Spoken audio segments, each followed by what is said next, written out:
Olá, a Rádio e a TV Justiça apresentam a partir de agora mais uma edição do Link CNJ, um programa do Conselho Nacional de Justiça que traz reportagens e conversas exclusivas com personalidades do mundo jurídico.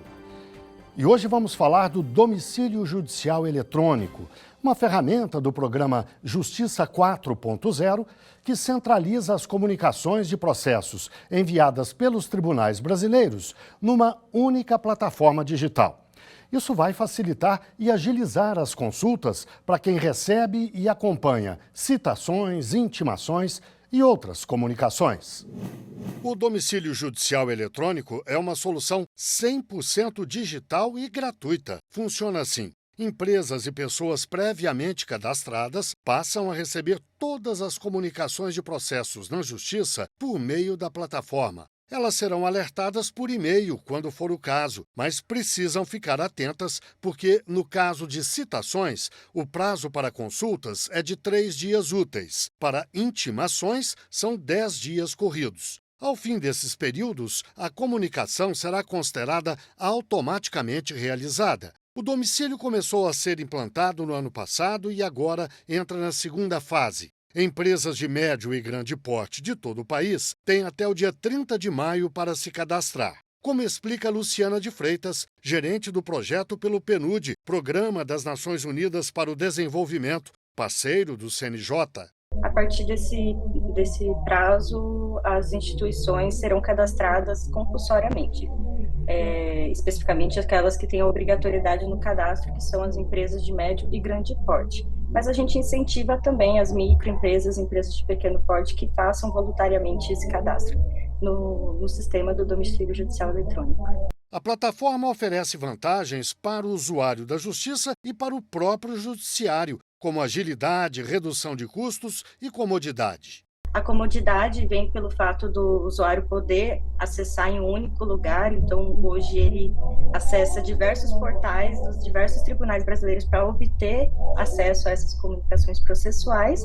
E a redução dos custos, tem os custos diretos e indiretos, como, por exemplo, a redução no custo do envio de uma carta R, o envio de um oficial de justiça até a residência ou o local ali da empresa. Para falar sobre o assunto, eu converso agora online com Adriano da Silva Araújo, juiz auxiliar da presidência do CNJ e coordenador do projeto Domicílio Judicial Eletrônico.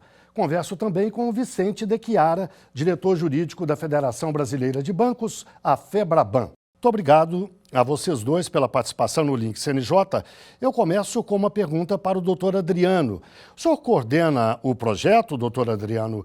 Ninguém melhor para nos explicar o que é exatamente o domicílio judicial eletrônico e para que ele serve. O domicílio judicial eletrônico é um sistema na internet, público e gratuito, que centraliza as comunicações processuais encaminhadas pelos tribunais brasileiros às empresas públicas e privadas.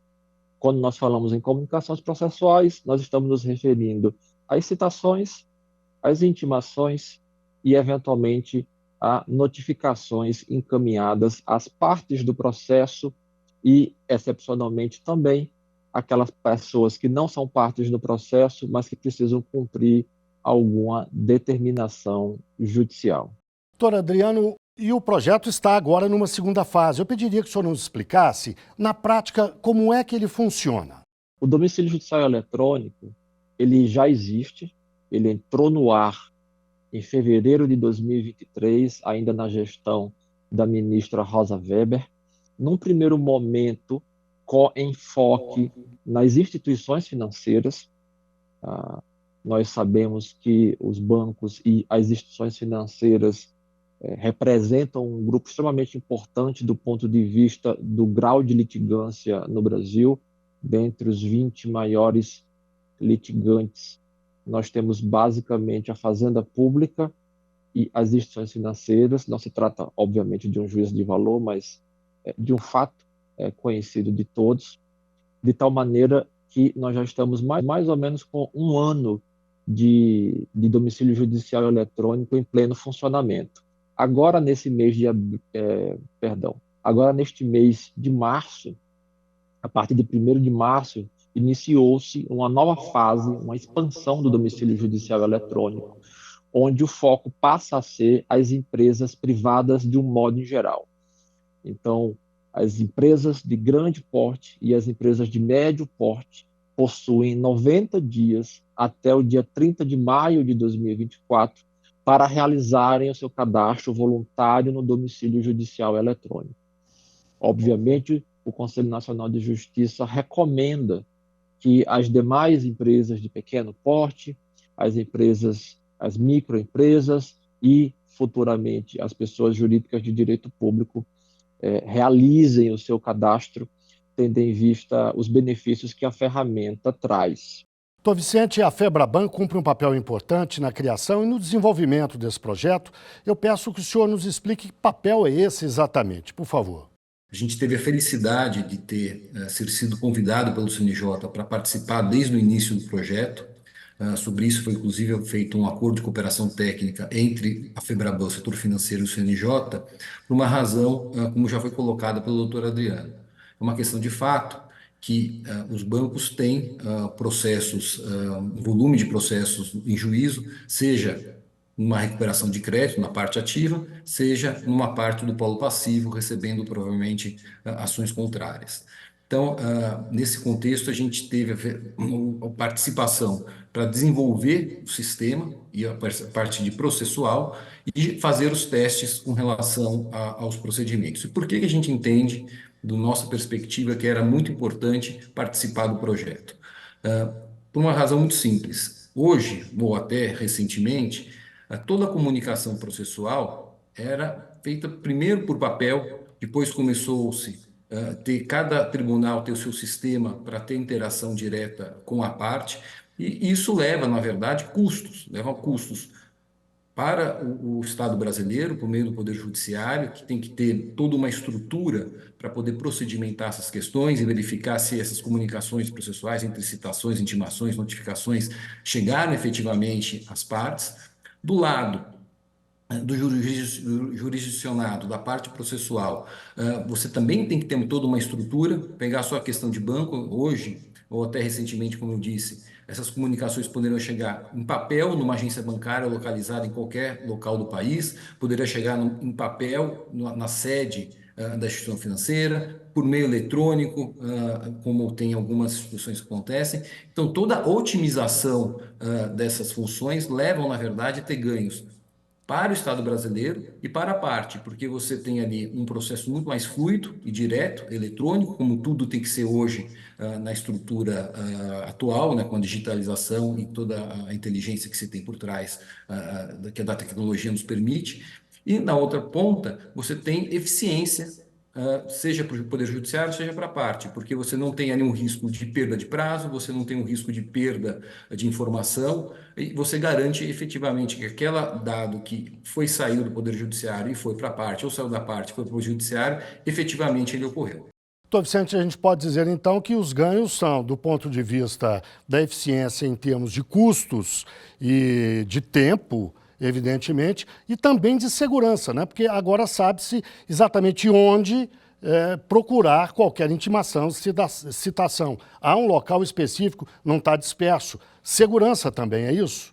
Certamente, certamente. Isso é segurança para todos, né? Colocando aqui pelo setor financeiro, você efetivamente tem a certeza que aquele processo existe, que você foi citado naquele processo, e você então tem a oportunidade de fazer o contraditório. Se é uma intimação, um cumprimento de obrigação, por exemplo, isso tem muito no sistema financeiro, bloqueio de valores em conta corrente, transferência de valores de uma conta para o juízo, porque um ponto importante também, a comunicação vale para quem é parte processual ou para quem tem que cumprir alguma obrigação dentro do fluxo processual. O grande benefício do sistema é também para quem não é parte no processo, mas tem que cumprir alguma obrigação no processo, como ocorre com os bancos.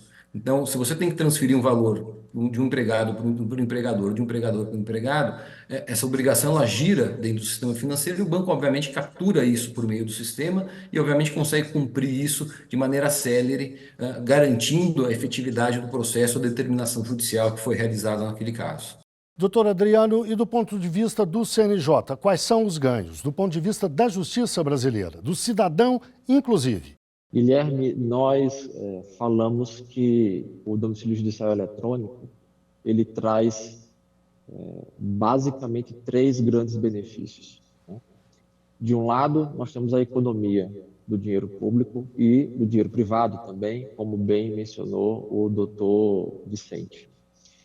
Nós temos a celeridade no processo e nós temos a conveniência e a facilidade que a ferramenta traz. Então, do ponto de vista da economia, eu me recordo, eu já fui servidor da Justiça do Trabalho, eu já fui servidor da Justiça Eleitoral. Então, já foi da minha incumbência, na época de servidor, produzir cartas de citação aos réus.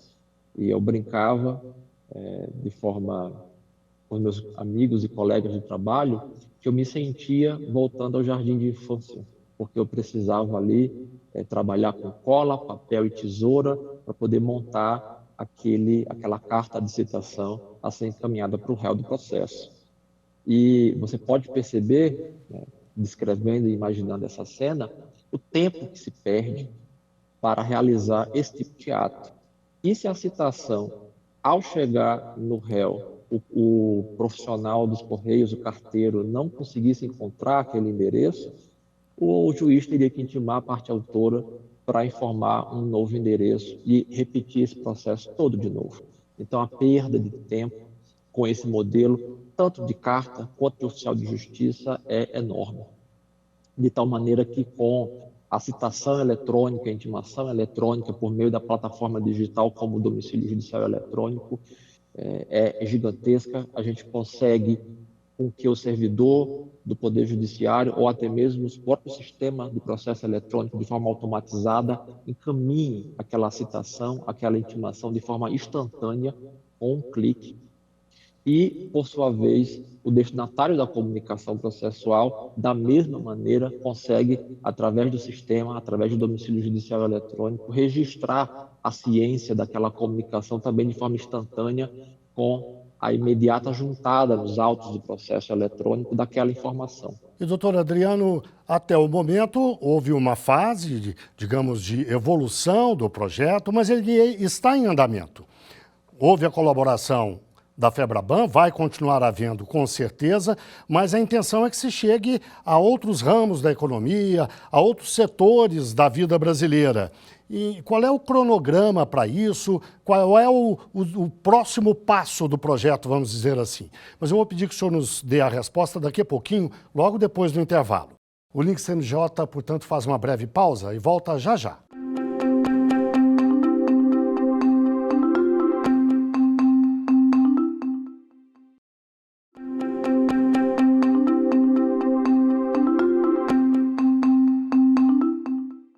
O Link CNJ está de volta, transmitido pela rádio e pela TV Justiça. E hoje falamos do domicílio judicial eletrônico, uma ferramenta do programa Justiça 4.0 que centraliza as comunicações de processos enviadas pelos tribunais brasileiros numa única plataforma digital. Para discutir o assunto, os nossos convidados são Adriano da Silva Araújo, juiz auxiliar da presidência do CNJ e coordenador do projeto Domicílio Judicial Eletrônico. Também Vicente de Chiara, diretor jurídico da Federação Brasileira de Bancos, a FEBRABAN. Doutor Adriano, no bloco anterior eu deixei uma questão no ar para o senhor responder agora. Eu lhe pedi para nos dizer quais são os próximos passos do domicílio judicial eletrônico. Ele, até o momento, esteve em desenvolvimento, já é aplicado, mas esteve em desenvolvimento, vai continuar em desenvolvimento, mas agora de uma forma mais acelerada. Deve chegar a outros setores da economia e da vida brasileira, além da área bancária, certamente. Pediria que o senhor nos explicasse isso. A partir de 1º de março, iniciou-se a possibilidade do cadastro voluntário por parte dessas empresas na ferramenta, e é imprescindível que até 30 de maio de 2024, todas as empresas de médio porte e de grande porte realizem o seu cadastro na ferramenta, no domicílio judicial eletrônico. As microempresas e empresas de pequeno porte possuem um cadastro facultativo, porém extremamente recomendado pelo Conselho Nacional de Justiça que elas também realizem o seu cadastro, tendo em vista os benefícios como já foram mencionados, de economia de dinheiro, de agilidade e de facilidade que a ferramenta traz. Além disso, no segundo semestre de 2024, o planejamento é que o domicílio judicial eletrônico passe a atingir as pessoas jurídicas de direito público, os entes federados, União, Estados, Distrito Federal e municípios, bem como os entes da administração indireta e os órgãos públicos que possuem autonomia e são essenciais à administração da justiça, tais como o Ministério Público, a Defensoria Pública e a Advocacia Pública. E, por fim, também no segundo semestre de 2024, o domicílio judicial eletrônico ficará aberto para o cadastro facultativo, porém recomendado, das pessoas físicas. Doutor Vicente, mesmo os melhores projetos sempre podem ser melhorados, aperfeiçoados. Do ponto de vista da FEBRABAN, que continua colaborando com o projeto, que passos precisam ser dados para esse aperfeiçoamento? Que sugestões, na verdade, o senhor daria para o futuro do projeto? Nós aqui, junto com o CNJ, estamos engajados nesse projeto desde longa data. Teve bastante, digamos assim, obstáculos que a gente precisou, conjuntamente, passar cada uma dessas fases. Então, para chegar no patamar que a gente está hoje, de, obviamente, tomar-se a decisão como tem que ser feita por parte do CNJ, de abrir para todos os jurisdicionados, né? A gente teve ali muito teste e muito obstáculo, inclusive de tecnologia, a informação batia de um lado, não chegava do outro, dava confirmação e o judiciário não recebia, e tudo isso foi sendo evoluído exatamente para poder a abertura de agora como um todo. O que a gente tem de desafio daqui para frente, né? Como foi colocado pelo doutor Adriano, os tribunais têm que fazer a adesão por parte deles e os jurisdicionados também, quer dizer, as empresas grandes, de médio e grande porte. Então, o que tem de desafio aqui, efetivamente, é trazer toda a estrutura de todos os tribunais para dentro do domicílio judicial eletrônico e, efetivamente, as empresas.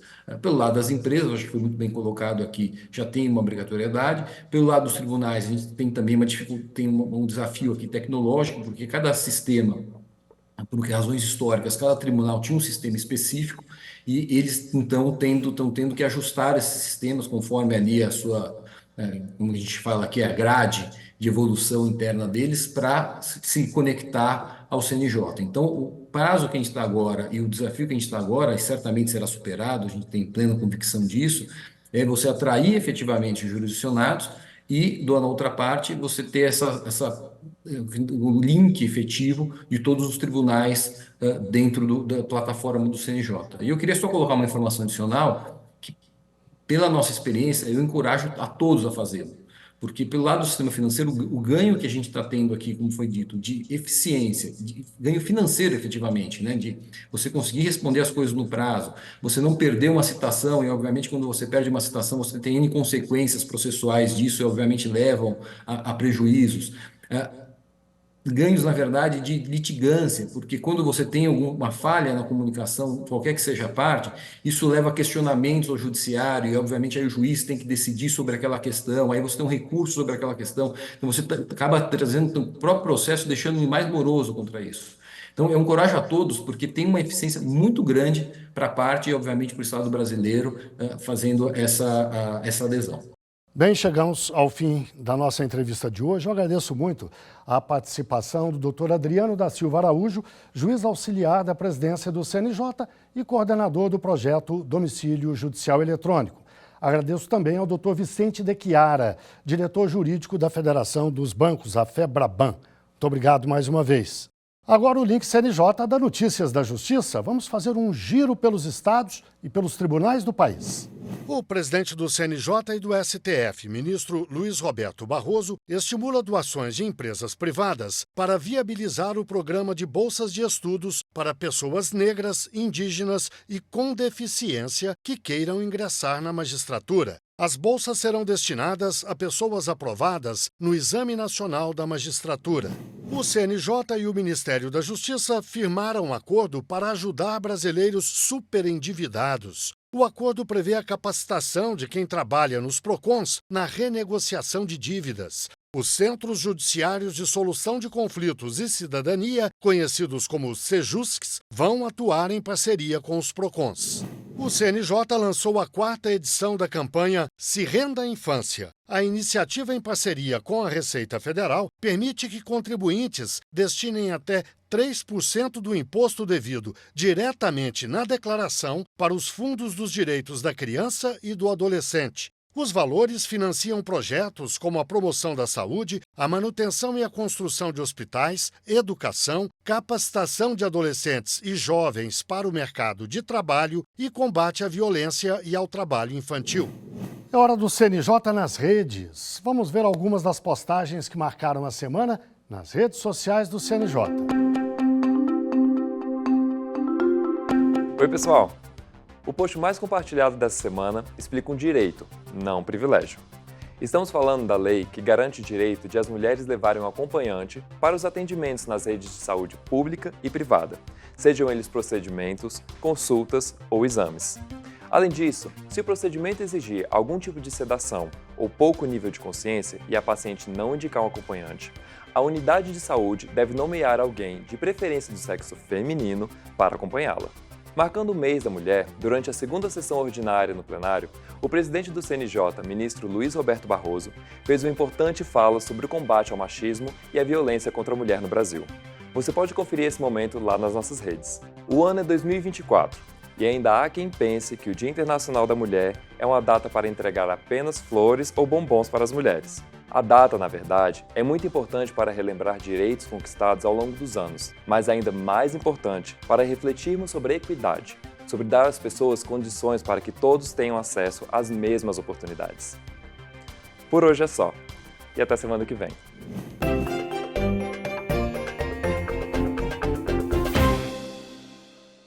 Agora, no quadro Por Dentro do CNJ, vamos conhecer melhor a conselheira Daiane Nogueira de Lima, empossada no Conselho em fevereiro. 43 anos, advogada da União, mestre em Direito e Políticas Públicas e doutoranda em Direito Constitucional. Vamos às origens da conselheira.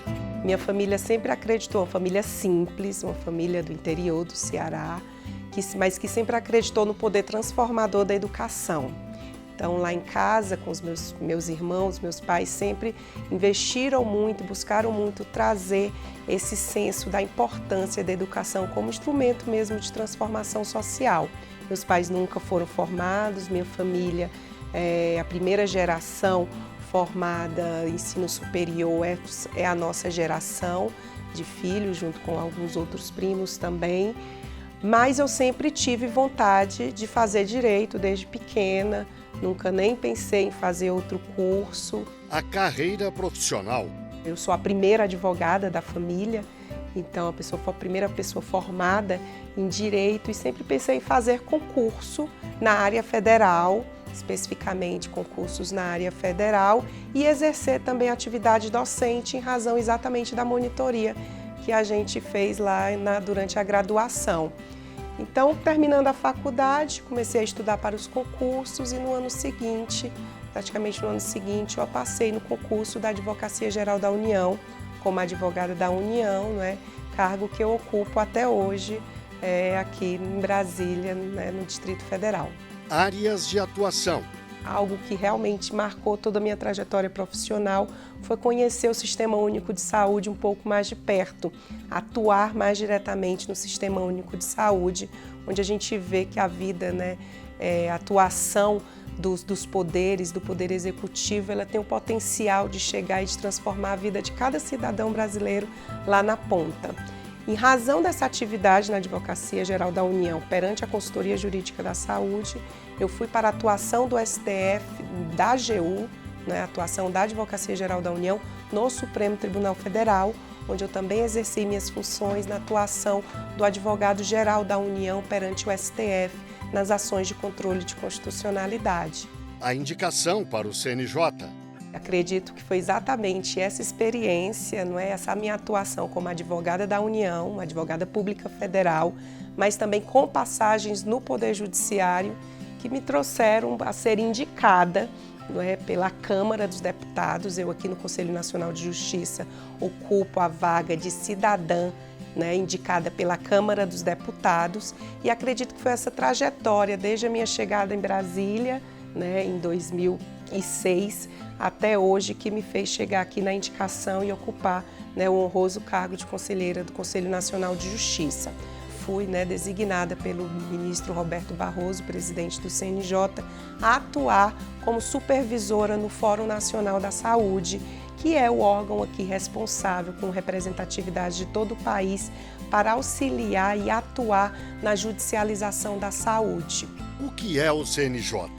Mais do que um órgão de controle, de supervisão administrativa do Poder Judiciário, hoje o CNJ tem um papel de relevo na construção e na realização de políticas públicas judiciárias, para que o nosso Poder Judiciário se torne cada vez mais eficiente, mais célere, mais transparente e mais responsável perante a cidadania brasileira. Então, hoje, o CNJ, mais do que um órgão do Poder Judiciário, é um órgão que anda de mãos dadas com a sociedade brasileira, porque ele é responsável por definir essas prioridades e essas gestões, não é, políticas públicas que vão fazer a diferença na vida de cada um dos brasileiros, cada uma das brasileiras, na efetivação dos seus direitos. O que é o direito? O direito, minha concepção, principalmente nos tempos modernos, o direito é o grande pacto que a sociedade faz para a manutenção da paz social. É garantidor dessa paz, dessa manutenção social, da coesão social, em que cada um sabe as regras a que seguir e quais regras deverão ser seguidas. Então, na verdade, eu entendo o direito como um grande pacto de respeito. Bem, chegamos ao fim de mais um Link CNJ. Muito obrigado a você que esteve com a gente até agora, na rádio e na TV Justiça. Até a próxima semana.